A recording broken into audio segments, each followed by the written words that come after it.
Good morning, everyone. Master said, as I'm sure you have heard, that the devotee does 25% of the work, God does 50% of the work, and the guru does 25% of the work for the benefit of the devotee. Now, obviously, our 25% is part of the equation, but for us, it takes 100% of our effort in order for that 25% to be effective. So this morning, Devi and I are going to talk about the other 75%, the part that's done by God, the 50% that's done by God, and the 25% that's done for us by the Guru. So let me start with the largest chunk, the part that's done by God. First, we have to understand and realize that there is nothing in existence except God. So it's not as if God out there is doing something on behalf of us. It's a much more complicated relationship than that. It's as if God is dreaming this universe. And so to help a character in that dream come up to awakening, it's still God's dream. But that character in the dream thinks that he is doing it on his own. Nonetheless, it is ultimately God helping God awaken, because that little aspect of God desires to be awakened. The rest of the dream, the other characters in the dream, they may all feel that they're really enjoying the dream, and if they only could dream a little bit more deeply, they could achieve their great desire of being a famous movie actor or whatever their desire is. For them, they want to stay asleep. They want to stay in that dream. The vast majority of people are of that nature. But there are those of us who really want to wake up. And so God is helping us wake up. But ultimately, we have to remember that it's God helping God, that there's no exterior, some other than ourselves, that's part of this drama. But God in that form, God in the universal form, is hard for the dreamer to get their mind around or to really cognize. God is omnipresent in everything that we do. He's the air that we breathe. He's the lungs that the air goes into. He's the circulation system. He's the blood. He's the heart pumping that around. It's all God. There's nothing but God. But we don't think of that. When we're walking up a steep hill and we're panting and we're out of breath, we don't think, well, this is God doing this. We think, this is hard. I'm really tired. I'm really panting hard. So that sense of separation is what we're trying to get beyond. That's the ego. But we need to realize that God is not only the 50%, but he's the 25% that the Guru does, and he's the 25% that we do. It's all God. But he takes on different roles.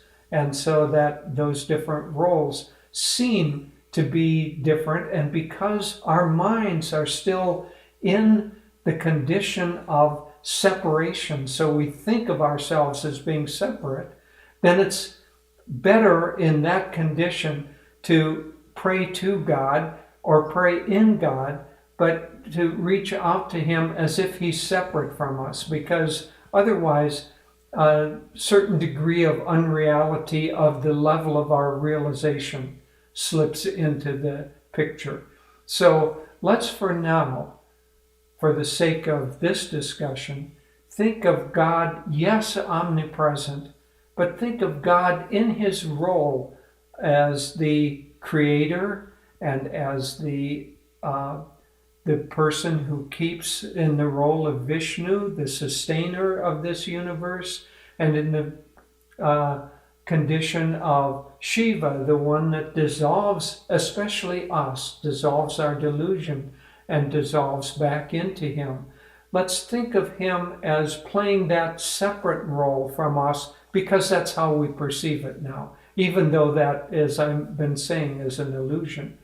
So our job in this relationship with God is primarily to be grateful for what he has given us, and to try to the best of our ability to be aware that it is God who is giving us all of the graces by which we can live. Master said we couldn't live a minute without his blessings, without his grace. And so let's be grateful of that. Let's be more aware of it as a daily practice. And let's especially try to attune to the will of God, which is to try to, for those individuals who want, to try to draw them out of delusion with all its ups and downs, its sukha dukkha dham, the world of pleasure and pain, of all of that drama that is pleasure and pain, to neutralize all of this and draw us back into the state of absolute, ever new, pure bliss, which is his true nature and our true nature. So our job is, one, to be grateful for what he has given us in this world of creation, but even more importantly, to try to attune our will with his grand design of awakening us from delusion to bring us back into our state of union with him. So, as I say, God in that undifferentiated cosmic form is hard to get our minds around and hard to easily relate to. And God knows this. I mean, he's creating the whole drama. Let's face it. So he knows all of our problems much better than we do. So if we're having trouble relating to God, he knows it, because it's God having that trouble relating to himself. So in order to help us relate better, he takes on a manifested form, one that we can see, one that we can hear, one that we can feel. And that manifested form, he manifests as every individual. But when he manifests as the Guru, he manifests in a form of a consciousness that is aware of his unity with God. So the difference between you and me and Master is not really one of essence. It's only that Master has gone through enough experience, enough spiritual evolution to realize his oneness with God, and to be able to hold on to that state continuously. And so in that state, he, because of his great compassion, has decided that he wants to incarnate into this world of change and sukha dukkha dham and pleasure and pain. He wants to incarnate to respond to the soul call of those souls that want to awaken from the dream. And so that Guru comes really primarily with a dual purpose. One is to help give us the teachings and the guidance. So he comes as the teacher and he comes as the guide.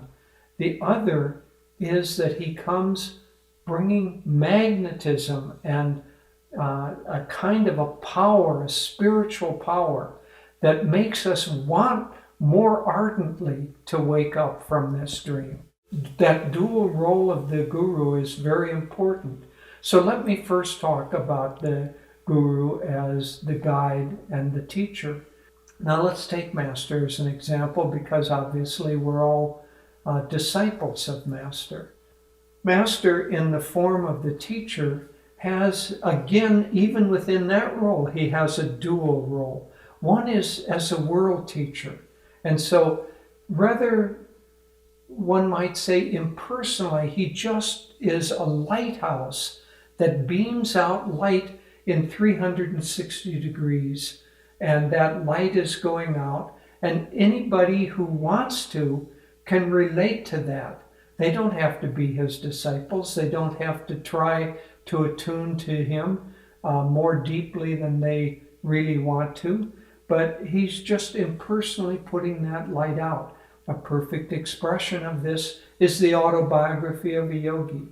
Now, anybody essentially in the whole world can read or listen to that book being read, and they can hear the truths in it. They can hear the guidance in it. And so that's an impersonal offering to the world. So Master came specifically with the mission, this whole lineage of ours, with the mission to uplift world consciousness at this time of transition between Kali Yuga and Dwapara Yuga. So that world mission, he has to play a relatively impersonal role in that because, because not everybody wants to relate to him personally. And so he just beams out truth and beams out the teachings, that the attitudes and the ways of living. And Master covered everything. He covered how to be healthy, how to eat right, how to feel, how to exercise, how to work with energy, how to work with our emotions. He gave teachings like the lighthouse in 360 degrees. And so that's a kind of an impersonal relationship. But the Guru, for those of us who really want to tune our will to him, has a second role, which is much more important for us. And that role is as a personal guide, but more importantly, to give us the grace and the magnetism to, as I say, strive more ardently to awaken from delusion. Master said it this way, and Swami Kriyananda quoted it in his book, The Essence of Self-Realization. By the way, there's a wonderful chapter in there on the need for a guru, and it would be good for you to read this. And it's also a chapter that the two are together in the book on the part of the devotee. And to read both of those chapters would be very, very helpful, because he says so many wonderful things. So there's a Greek myth of a maze that you go in and you get lost in that maze, and in the center of that maze is, I think it's a cyclops, I'm not remembering for sure, but there's a kind of a monster that's going to devour you. And because you go into that maze and there are so many turns and twists and it's dark and it's all looks the same, you get lost and you can't get back out of that maze. Well, that's a symbol of delusion. You go into delusion and there are so many twists and attractions and things that seem interesting, and pretty soon you're lost, and the monster of delusion devours you. Devours your aspirations, devours your happiness, devours your joy. So how do you get back out of that maze? Well, the hero, Theseus, took a ball of twine, and as he walked through that maze, he pulled that twine behind him, and so he could tell by retracing that line of twine how to get back out of the maze again. Well, the teachings are that line of twine.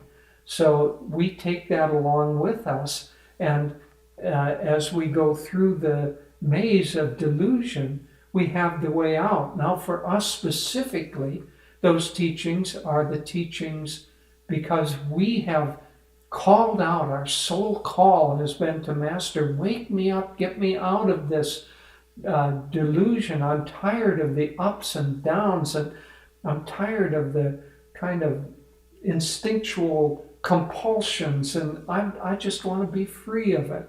And so because of that, Master says, if you really want to be free, then attune your will to my God-attuned will. Because remember, he's awake and we're asleep. So he's awake, and he says, attune to me, and I'll lead you out of the maze. So he is that twine that will lead us through all the turns and travails of being caught in delusion.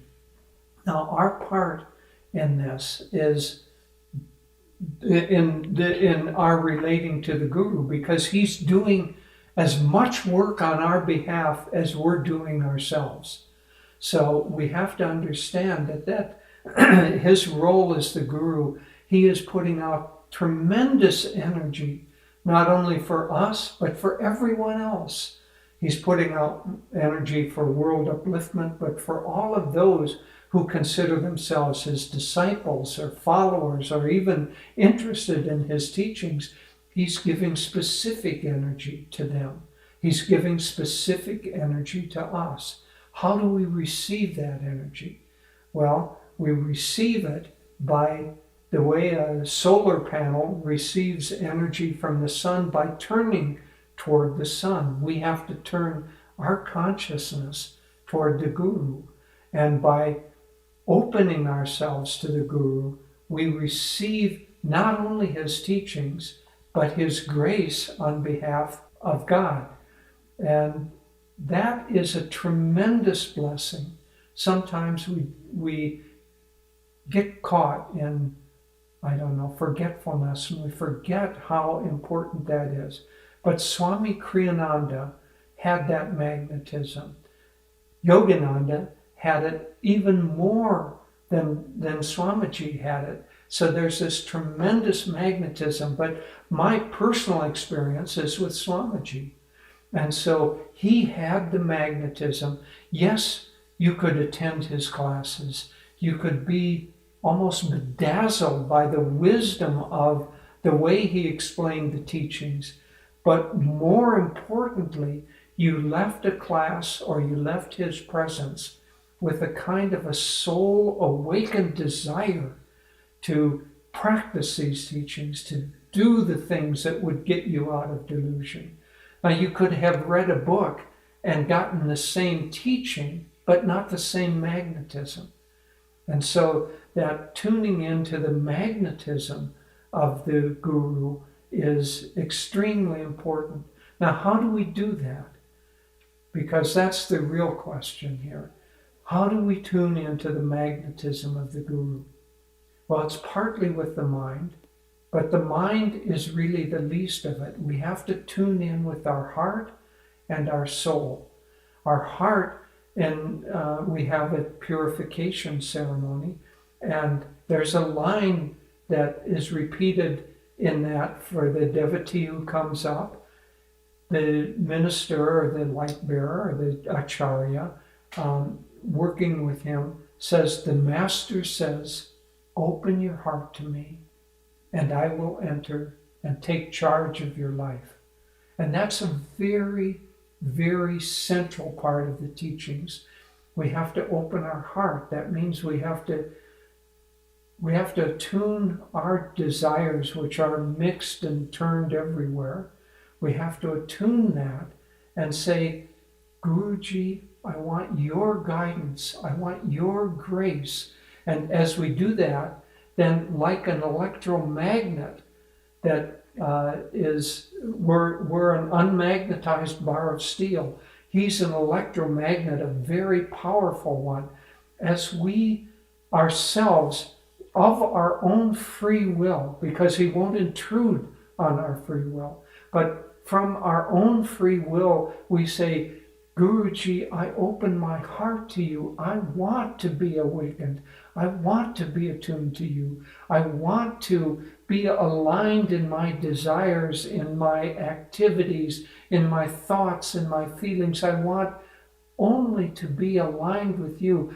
As we do that more completely, then the power flows of grace flows through that electromagnet and it transforms us. Swamiji said that when he first met Master and accepted his blessing of discipleship, Master gave him a blessing on his heart. And Swami said that his finger was quivering as he gave that blessing. Perhaps you've seen the movie The Answer, and you've seen the depiction of that. But Swami said that he was never the same after that blessing of Master. And so what he did was to have that great power flowing into him. Why? Because he opened himself to it. So in our meditations, when you meditate, try to open your heart, consciously open your heart to Master and ask for his guidance and his grace. If you combine your 25% with his 25%, you've got half of the picture there. And because his will is aligned to God's will, you've got the whole 100% working for you. If you think you can do it on your own, you're losing out on that whole 75% of the picture.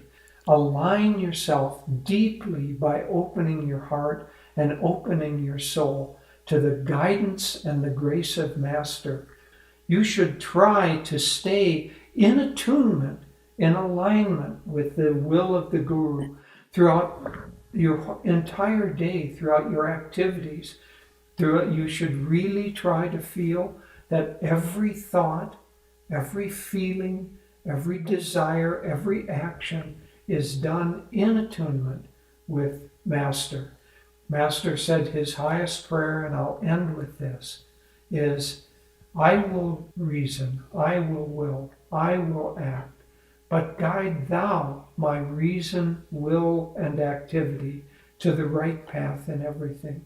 So we have to do our part, but we need also to do our part in attunement, in alignment with the Guru, and then his grace and God's grace will flow in and empower everything that we do. God bless you. Namaste, everyone. I'd like to start by reading you one of my very favorite poems of Master. This is from Songs of the Soul, and you might want to just close your eyes if you like and listen to these beautiful words. The poem is When I Am Only a Dream, and feel as though Master is saying these words to you personally. I come to tell you all of him and the way to encase him in your bosom, and of the discipline that brings his grace. Those of you who have asked me to guide you to my beloved's presence, I will warn you through my silently talking mind, or speak to you through a gentle, significant glance, or whisper to you through my love, or loudly dissuade you when you stray away from him. But when I shall become only a memory, or a mental image, or a silently speaking voice, when no earthly call will ever reveal my whereabouts in unplumbed space, when no shallow entreaty or stern stentorian command will bring from me an answer, I will smile in your mind when you are right, and when you are wrong, I will weep through my eyes, dimly peering at you in the dark, and weep through your eyes perchance. I will whisper to you through your conscience, and I will reason with you through your reason, and I will love all through your love. When you are no longer able to talk with me, read my whispers from eternity. Eternally through it I will talk to you. Unknown I will walk by your side and guard you with invisible arms. And as soon as you know my beloved and hear his voice in silence, you will know me again more tangibly than you knew me on this earth plane. And yet, when I am only a dream to you, I will come to remind you that you too are naught but a dream of my heavenly beloved. And when you know you are a dream, as I know now, we will be ever awake in him. What a magnificent promise that is. And so we're talking now about the part that God and Guru play in our ability to know God. And first of all, Master says in this poem, in the first few lines, I come to tell you all of him, and the way to encase him in your bosom, and the discipline that brings his grace. Let's just focus on that. The way to encase him in your bosom, and the discipline that brings his grace. So what is this way to encase him in our bosom and the discipline that brings his grace? We're talking about discipleship and the practice of Kriya Yoga.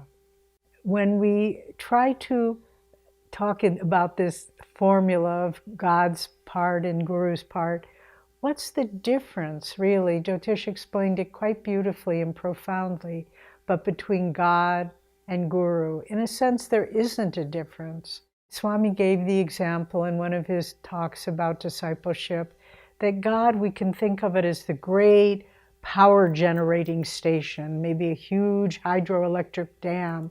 And if we try to run the power from that into one of our mobiles or into our house, it would blow up the wires. The wires couldn't contain it. But we need stepping down stations. We need a smaller power points where we can, that transformers, where that power from the huge generating station can be stepped down so that we can receive it and that it can be useful. Well, God is that huge generating station, and the Guru, who is one with God, takes on the role of being the transformer, the personal transformer that steps down, the omnipresent, unimaginable power of God into a form where we can use it. There's a beautiful description in the Bhagavad Gita in chapter 11 where Krishna and Arjuna are talking, and Arjuna, really the perfect model of a disciple, asks Krishna, let me see you in your cosmic form. And Krishna agrees, and he just shows him this vision of his cosmic being beyond imagination. And Arjuna can barely sustain it. He said the hairs on his head stood out, and finally he just says, oh Lord, please return and just reveal yourself to me in the human form that I can relate to. Well, this is the description of the difference between God and the Guru. We can't imagine, we can't accept, we can't receive that power. And so these enlightened, a true Guru, a Param Guru, there are many people that call themselves Gurus, but maybe they are and maybe they aren't. But the true Param Guru is one with God, and he knows how to step down that power so that we can receive it. And then it's our part to, in our relating to this personalized messenger from God who has come to bring us back to the heavenly shores from which we came, bring us back to our soul home. The Guru comes and he shows us through discipleship, through that beautiful human divine relationship of the disciple with the Guru. He shows us how we as individuals, and remember it's different for every one of us because we all have different karma, we all have different tests to face and different lessons to learn, but the Guru gives each one of us a particular lesson plan. It reminds me, when I was in school, I had a particularly wonderful literature course. There were 30 of us in the class, and the teacher assigned to each one of us a different reading list for the year, according to tuning into what she thought we needed to learn. Well, this was probably my first experience in this lifetime of a guru-disciple relationship. But she was saying, what does this student need? I will recommend these books and they'll get that understanding. That's what the Guru does. And that's why we should never compare ourselves to anyone else. Because we, wherever we are, high, low, in between, we are learning the lessons we need to learn that the Guru has brought to us. So the most important aspect of the guru-disciple relationship is attunement, as we've been saying. And I want to just touch on a few things that will help us in our attunement. The first, and I'll offer them to you as the 4 S's. First S is self-offering and surrender. That we just have to say, Lord, I cannot be transformed on my own. You have come. I don't know what I need, but you have come to show me, and I surrender myself to your guidance and to whatever comes in my life. And I offer all that I own and all that I am at your feet. And you know, even in the practice of Kriya, we'll be a little specific now, we bring the energy up the spine, don't we? And we bring it up from the medulla to the spiritual eye. And our Guruji teaches us that the spiritual eye and the medulla are actually the positive and negative poles of the same chakra, of the Kutastha. And so by at the medulla, feel that, be very conscious of drawing that energy from the medulla to the spiritual eye, and hold it there with calm focus, with the thought that you are surrendering your ego, that's where the medulla is, to your soul nature, that's where the Guru is. And so very consciously in your Kriya practice, offer that. So self-surrender. The next S is Seva. Find ways to serve the Guru. It doesn't have to be grand, exalted ways. It could be humble, simple ways that nobody sees. But if you're doing it in your heart with the thought, this is for you, Guru. Swami tells a story in his autobiography, The New Path. Once he and a brother monk were building one of the buildings at Master's ashram. And this other disciple was nailing the studs in the subwall very, very carefully. And someone said to him, "Why are you taking so much care? It's going to be covered over with plaster." And the man said, "But Guruji will see them. God will see them.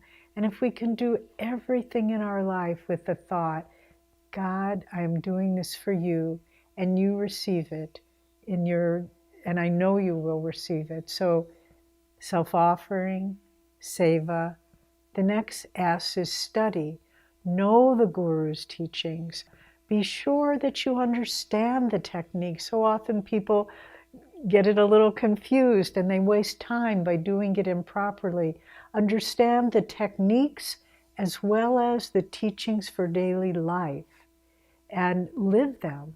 But really try to absorb with your whole being what the Guru has brought and the practice of Kriya Yoga.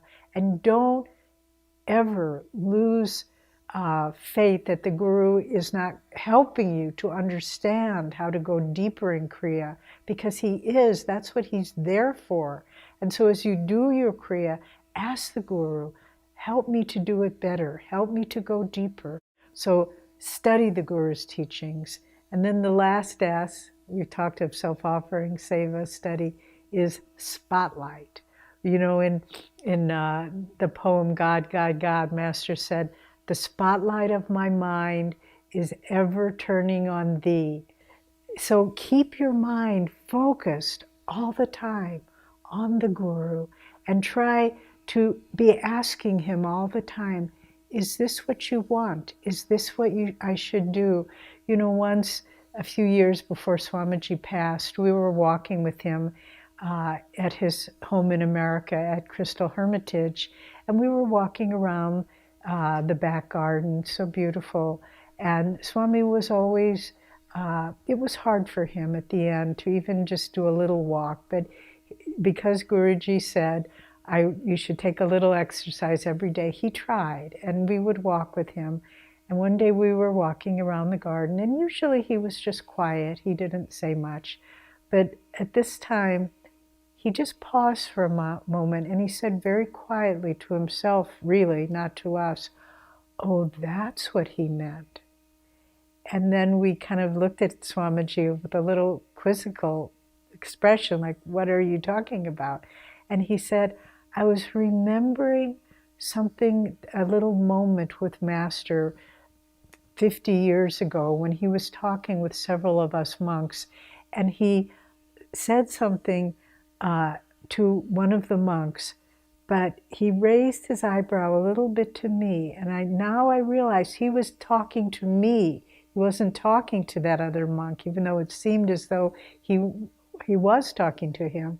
And it was such a window onto Swami's discipleship that even 50 years later, he was remembering the raise of an eyebrow and what the meaning of that was. And it just thrilled me and also encouraged me. Keep the spotlight of your mind always fixed on what the Guru has brought and what he's trying to teach you.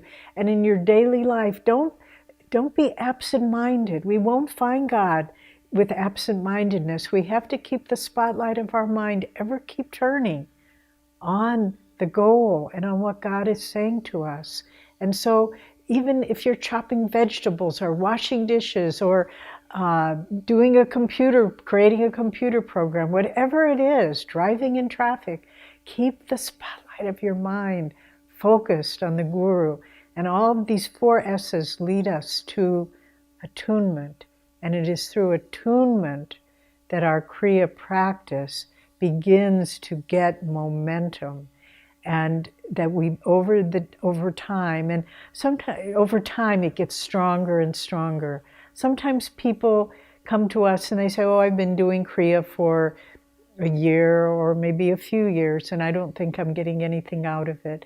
Well, that's hard for us to say, because what Kriya is doing is loosening the vrittis, loosening the karmic knots that reside in the sushumna, in the subtle spine. And we can't always tell. Maybe there's been a karmic seed of, I don't know, greed or jealousy or something that's been in there for lifetimes, incarnations. And yet, by doing Kriya, that seed is starting to dissolve, and we're not aware of it. And then one day, we realize, I don't have that tendency anymore. And then we move towards freedom. And so patiently keep trying to keep your mind and your thoughts focused and to keep your practice of Kriya up. Now, I want to talk a little bit about God's role.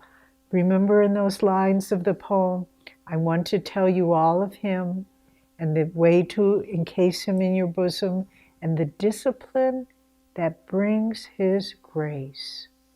So what Master is talking about is the practice of Kriya and meditation and discipleship, the whole spiritual path, how that draws the grace of God.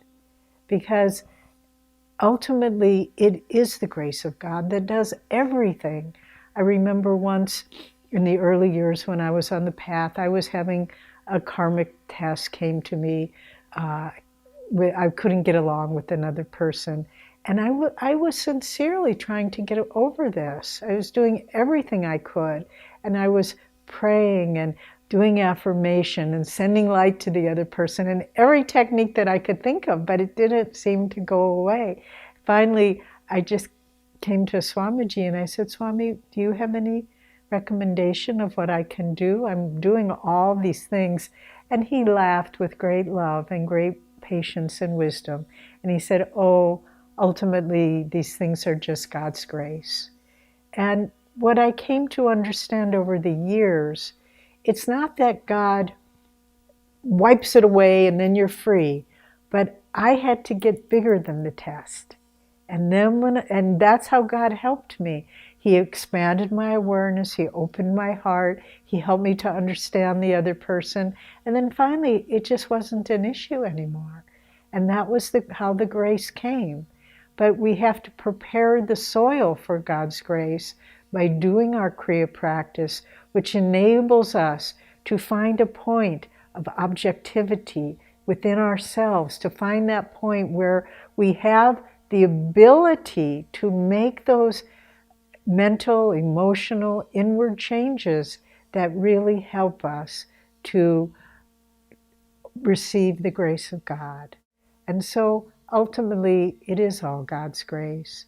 But we have to remember that we draw that grace through attunement with the Guru and through listening always, intuitively trying to feel, as it said in that beautiful poem, I will speak to you through whispers from eternity, intuitively trying to feel God's presence with you, and that grace, walk in that grace, awake in the morning in that grace, eat with that grace, go to work with that grace, serve with that grace, and go to sleep in that grace. Live in that grace.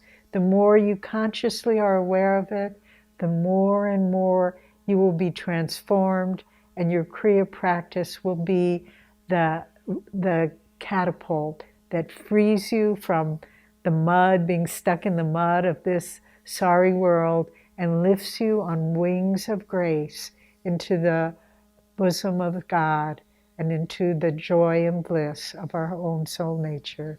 So we send you our deep blessings and our deep joy in sharing this path of discipleship and Kriya Yoga with you.